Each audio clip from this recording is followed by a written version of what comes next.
Hi everyone, this is Sunny from Database Tech. So today I had come up with one more new session on SQL queries and interview questions. In today's session, I will explain how we can generate millions of rows in SQL Server. So let's do this in SQL Server practically. For that, let's open SQL Server first. And this is SQL Server. And to start with, let's create one table name as customer. In this table, we have defined 4 columns. And what are those? They are ID, name, email ID, and department. I had kept only 4 columns, but which again depends on the requirement, like how many columns you need in the table. So let's create this table first. In the message below, you can see command completed successfully, which means our table has been created. Now what's next? We will do the declaration part. We will declare some of the variables and how to declare variables using declare keyword. So let's do that.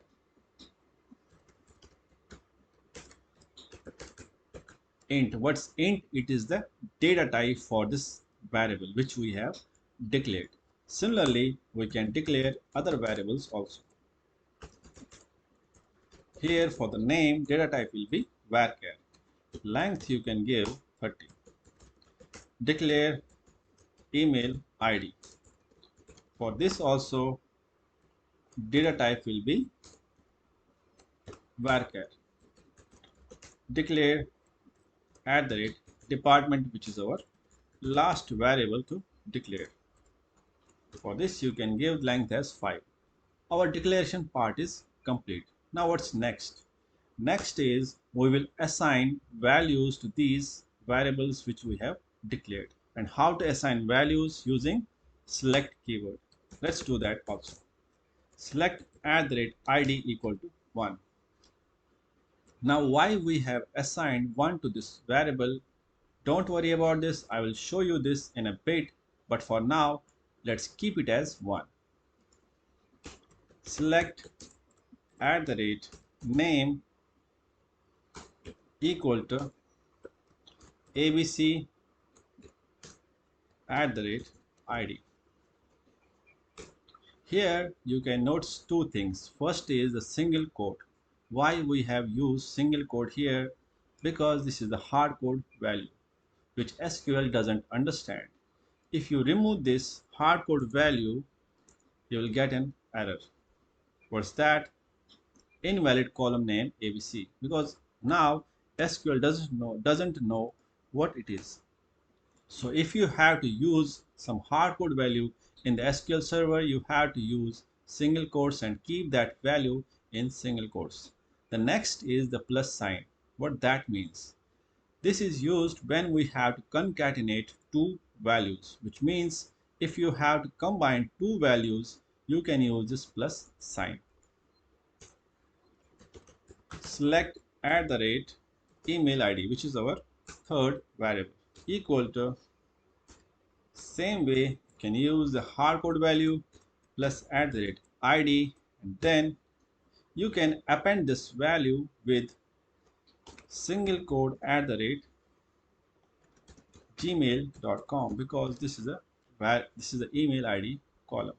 So it's better to append this with gmail.com in the end, so that it looks like this is the email ID. Now coming to other variable, which is department, and which is our last variable to assign. For this value you can use HR. And this session is not only to insert rows in the SQL server. This session is also to understand other things like how to declare variables, how we can assign values to the variables, and some other fixes that I will show you later. So we have declared variables, assigned values. Now what's next? Our requirement is to generate millions of rows in SQL Server. For that, what we need the loop. And which loop we can use here? We can use while loop. And how to use that? Let's see. While @ID less than equal to 50,000 rows. Now what that means? See, for now I had kept it as 50,000. Why? Because I need only 50,000 rows. As I said, which again depends on the requirement, like how many rows you need to insert in the table. If you need 1 million, you can give 1 million rows here, 1 million number. Okay. If you need 100 million, you can give that number. But for now, I need only 50,000. So I had given 50,000. And this ID is 1. So that's why I assigned 1 to this variable, because I want to start from 1. So that's why it is 1. Now the next is begin and clause. Now we will write our query in between this begin and end clause. And what we have to do is we have to insert data in this customer table, which we have created here. And how we can insert the data? Using insert query. Let's write that. Insert into table name. What's table name? Customer values. Now in this table, we will insert all the variables that we have declared here and assigned here. Now what's our first variable? ID. Next, name. Next, email ID. And next is department, which is our last variable. So all the variables we have used here, which we have declared here. So we are inserting these variables in this customer table. Now our loop is complete. Now how this loop will work? See, first the compiler will come here at the rate ID less than equal to 50,000. The value of ID is 1, which is true. So the loop will come here, the compiler will come here and insert this query. Whatever the value these variables will have that we have assigned here, that will get inserted in this customer table. But then when this compiler will again come to this loop, again the ID is 1 because it's not changing. It will be always 1 because we had assigned this globally here and assigned 1 to this variable. So this loop will become infinite loop and it will not exit, which is an issue. So to fix this, what we can do, we can give an increment of 1 each time to this ID variable. And how we can do that? Using select.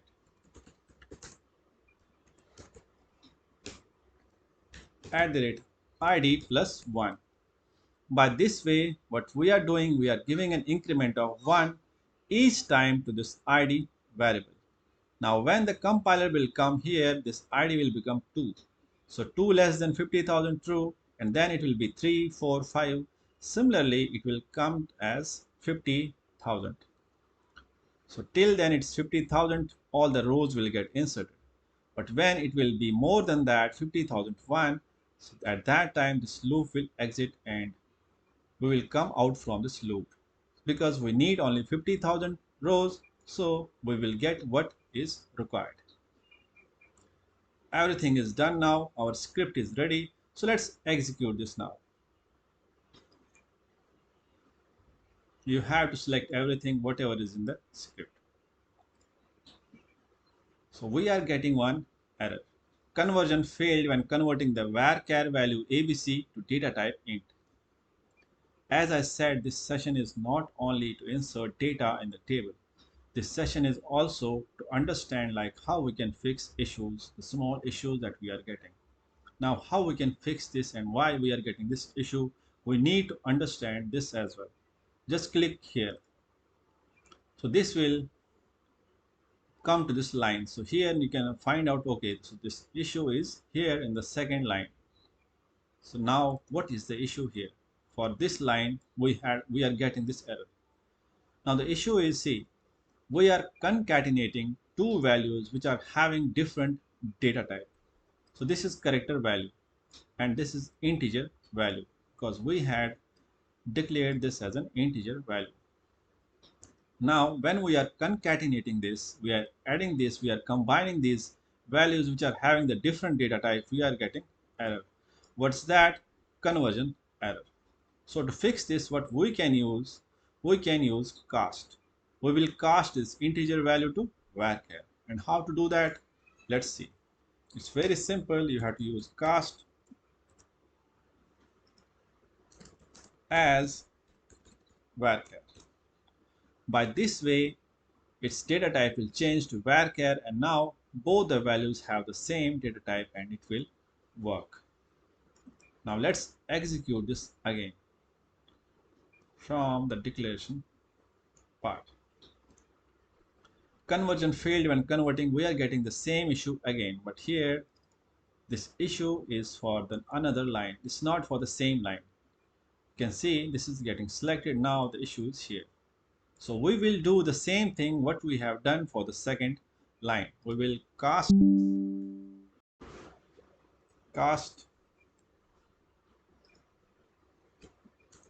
as varchar. Okay, so for both the lines we have done the same thing. We have converted this id variable to varchar. Now let's execute this again and see we are getting the expected result or not. So it's working, the rows are getting inserted, but here we need to understand one more thing. See, so it will come for 50,000 times. Is this required? No. It can impact the performance because this is not required. We don't need this to get print. So to avoid that, to fix this, what we can do is, for now you are running this in our local server, but when you will work in the company, at that you have to take care of the performance. Okay, so it's not good, it's not better way to get this print because it can impact performance, and if you are working in the production, you have to take care of these things. You have to optimize these things, and then you have to fix this. Like, why? Because if it is not required, then it should not come. So to avoid this, what we can do, we can use set no count on by this single line, by this single command, but this will not now will get printed. See the difference now. Now in the message, see, nothing is coming. So this line, the single line, how much impact it has done. Because if you need like 1 million, 10 million rows, then this you will find in the message, it will come like one row inserted. How many times? 100 million times. So which is actually not required. So you can use this line and then you can see the difference in the performance. Now one more thing I will show you. Now let's increase the number. Okay, so now it is 1 lakh rows. What we need is 1 lakh rows. Now when we execute this again, just take the script and execute this. See, nothing is getting printed. Right now it's okay, like you are running this in our local server, you know these rows are getting inserted, but when you are working in the production, you are inserting the data for the production server. At that time you should be find out like, okay, so how many rows are getting inserted, where we are getting issue. Now to fix that, we can use the logs. And how to get that, let's see. Now we can use, if we should be able to find out like how many rows are getting inserted. For that we can use log. We can print logs. For that what we can do, if @id divide by 10,000, we can give like, for now let's give 10,000, but you can give like 5,000 or 2,000 or 3,000. For now I had given 10,000, which means when 10,000 rows are getting inserted, it should print us like, okay, so 10,000 rows gets inserted. Similarly, when it is 20, so we will get to know, okay, 20,000 rows gets inserted. By this way we will be able to find out, okay, this is working and the rows are getting inserted. We don't have to like wait whether it is working or not. Equal to 0, print @id plus rows inserted. As this is, we are concatenating here, so we can use cast as varchar. Now when we execute this again, you can see the difference by your own. Now come to the message, see. Okay, so 10,000 rows inserted, 20,000, 30,000. So by this way you can find out the rows are getting inserted correctly. And if you get some issues after 40,000 rows, you will be able to find out, like after 40,000 rows we get issue, and then you can rectify that issue and fix that. Sometimes if this is required, so you can use this log file. Now let's check the data from the table which we have. You can see here 1 lakh rows inserted. Now let's check the data. How to check the data? Select by select command. Select start from customer. ID, name. So here you can see it's 3 lakh rows, which is actually because we had inserted duplicate record. For that, let's drop this again, create this table again, and execute this one more time. So logs are getting generated.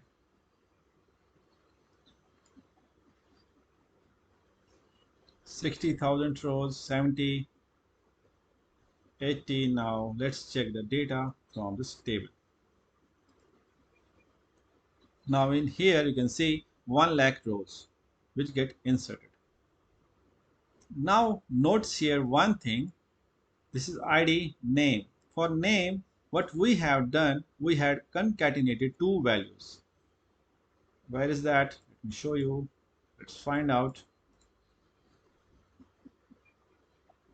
So for name, we had concatenated two values. One is ABC, which is correct, and then we had concatenated this ID variable.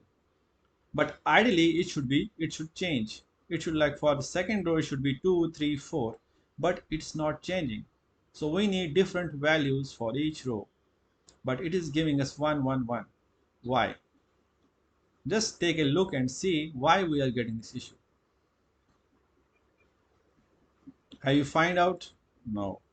Let me show you. Let me show you like why we are getting this issue. Because see, we had defined this name in the global declaration part, which is outside the loop, and we are inserting data from this loop. The scope is only in this loop, and we have done this. We had assigned value to this name variable which is outside the loop and which is a globally declaration, which is global declaration. So it's only always like ID is always 1 because it's taking this value. So to fix this, what we need to do is we need to cut here, cut this from here, and then paste it here. Now the value will change. Similarly for this email ID also, cut it here and paste it here. Now we had pasted these lines in the while loop. Now the value will change for the @name variable and the email ID because ID will keep changing always with this line. Earlier we had declared this in globally outside the loop, so that's why we were getting the constant value for that ID variable, but now it will change. Let's see it will work or not. Drop this first, and now execute this script again. If you check now the data, let's stop this because we don't need all the data. We just need to check whether we are getting the expected result or not. Now you can see here it's ABC 1, 2, 3, 4. The name is changing, the value is changing for the ID variable. Similarly, it's changing for this email ID also. So we are getting what was required. But this way, we can insert rows as much as you need. So next, one thing I will add here, like when do we need big tables? We can check the performance. Like if you have to check the performance of a query, you can use these tables. Because with less number of rows, you cannot check the performance accurately. So you need big tables. If you have to match the queries, like if you have to fetch the data, okay, and you are using that, you can use join, you can use subquery, and then you can match, then you can use them with this table and find out the difference, like which query is having the lesser execution time. So for that you need big tables with millions of rows. Then only you can find out the execution time more accurately, because with less number of rows that get executed quickly, and you will not be able to find out that much of time, like how much time that is taking. Because you can give, like sometimes you get like 000, because the execution time is very less. But for if the data is huge, you can find out the execution time in accurate way. So you can use this for to check the performance of a query. And you don't need to download this from external source, which I have seen, like most of the people I have seen like downloading the table from the external source, which is actually not required. You can create these tables by your own and do the testing and do use them in the development server. Okay, so that was it for today's session. I hope you have understood like how we can create table, insert data, how we can use casting, how we can declare variables and assign the values and fix some minor issues. Okay, so with this, let's wrap up the session for today. We'll come up with the next session shortly. Till then, have a nice day. Bye bye. Take care. Be healthy and be safe.